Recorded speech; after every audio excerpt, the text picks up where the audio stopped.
ciyaarta qoray dhaliisha mudan.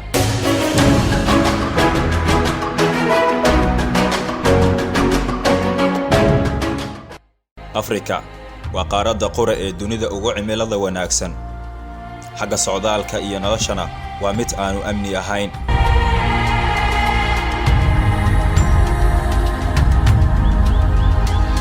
waa goob marti u noqotay dhibaatooyinka nolosha.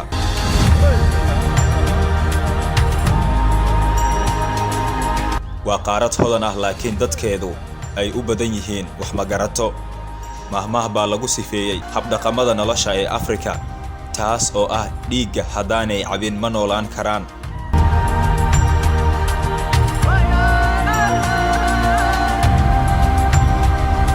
waxaa ku teedsan wadamo badan ee haysta fursado nololeed haddii ay jiho wanaagsan yeelato. waxaa u badan wadamo ay yidsan dowladahooda, kuwaas oo aan ugu adeegayn sidii ay ka rajaynayeen ama sidii ugu wanaagsanayd, iyada oo hoggaanada Afrikada aysan ahayn kuwo u hagarbaxa shacbiyadaha ay matalayaan. xashiishka ama qashinka waxa uu ka mid yahay waxyaabaha dabargoynta ku rida nolosha aadmiga. waxa ay Afrika hooy u noqotay xashiishka ama qashinka iyo muqaadaraadyada sharci darrada, taas oo sanadba sanadkiisa kale uu sii korayo.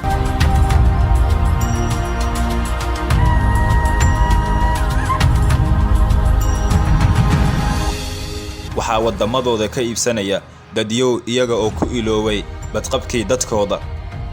tani waa Afrika. waxaan ahay Cabduqaadir Maxamed, tabiyaha warbixintan kooban ee ka waramaysa xashiishka ama qashinka sunta ahi ee Afrika lagu soo daabulo.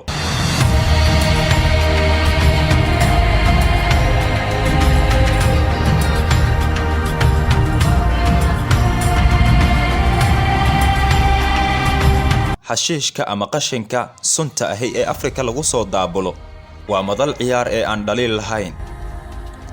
waa goob lagu soo dhoofiyo lagana ganacsado qashinka. miyay sugan tahay cuntada Afrika iyo badeecadaha dibadda kaga yimaada? wadamada qaar xukuumadahooda ayaa dugaashaday musuqmaasuq. waa sababta keenaysa xasilooni darada nolosha iyo amni la'aanta. waa qaarad dadkeedu 4% ay isticmaalaan hanaanka maaraynta ee qashinka ama xashiishka.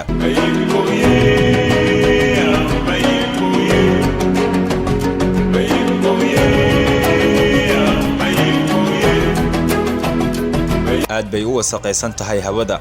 nolosha bay'ooyinka ayaa adag.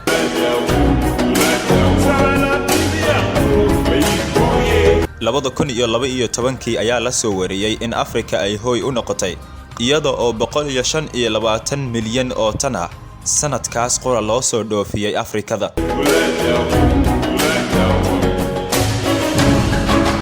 wadamada deriska ee qaaradaha u dhow Afrika ayay ka kala yimaadaan. tani waxa ay caburisay bay'ooyinka Afrika oo aan aqoon u lahayn saameynta ay leedahay iyo suntan ka dhalan karta. waxyaabaha khatarta ah ee ugu badan ayaa lagu soo daabulaa Afrika. Soomaaliya ayaan eegaya.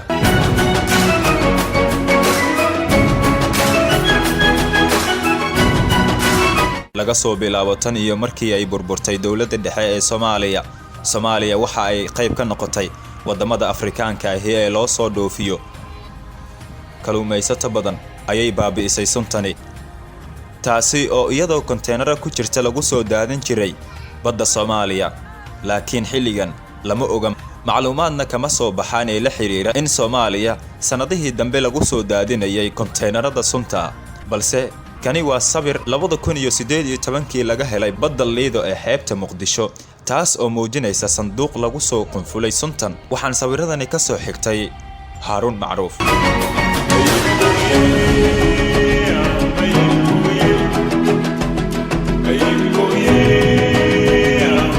agabka elektaroonikada ee duugoobay ayaa ka mid ah qashinka Afrika ee ugu badan ee loo soo dhoofiyo.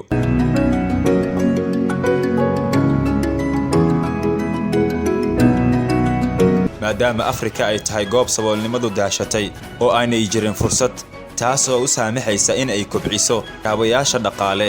taasi beddelkeeda ayaa wadamada deriska ah ay u soo dhoofiyaan agab mustacmal ah ee gacan labaad soo maray, taas oo ay doorbideen in ay Afrika u dhoofiyaan inta uu saameyn ku yeelan lahaa bee'ooyinkooda. waa la gubaa qaarkood, laakiin qiiqa ka baxaya ayaa sababa dhibaatooyinka deegaan iyo bay'ada oo uu caafimaad qabkooda saameyn doono. Afrikada magaalooyin badan ayaa isgaarsiinta agabkeeda laga dhex taagaa dhismayaasha isgaarsiineed.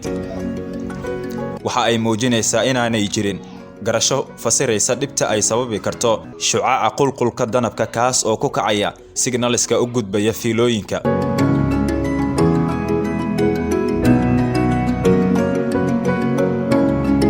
waa goob lagu ciyaarayo kubad, taas oo aan la garanayn jihada ay u rogan karto, laakiin filan waaga ayaa fajac geliya dadka. agabka duugoobay ee elektaroonikada waxa ay ka mid yihiin waxyaabaha ugu badan ee fursad shaqo abuur ah u noqday dhalinta Afrika. tani waxa ay ku kooban tahay wadamada ugu badan ee qaaradda Afrika.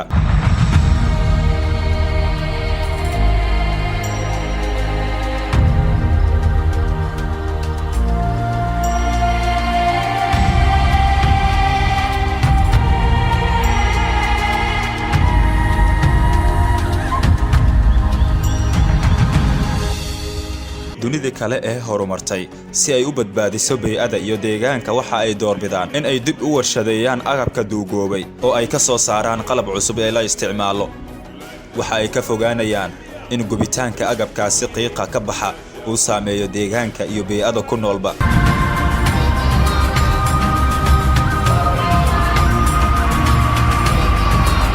kuwa ugu badan ee lagu aafeeyay Afrika waxa ay ka yimaadaan dalka Shiinaha.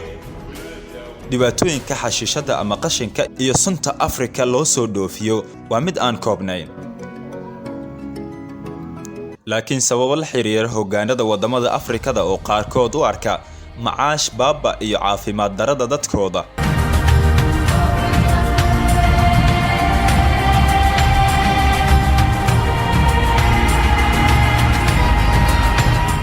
warbixinteeda maanta halkan ayaan ku soo gabagabeynayaa. waxaan dhowr kale macluumaad ka soo gudbin doonaa nolosha Afrikada ee muqaadaraadka, taas oo ay Soomaaliya qayb ka tahay. muddooyinkii ugu dambeeyay ay magaalada Muqdisho ay ku soo bateen daraayiska sida xun u rogi kara dhimirka caafimaad ee dhalinta u badan ee isticmaalaysa. waxaan ahay Cabduqaadir Maxamed.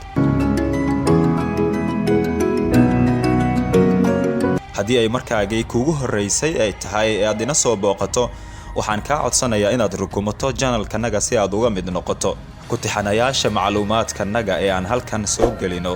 inta ka horeysa nabadgelyo.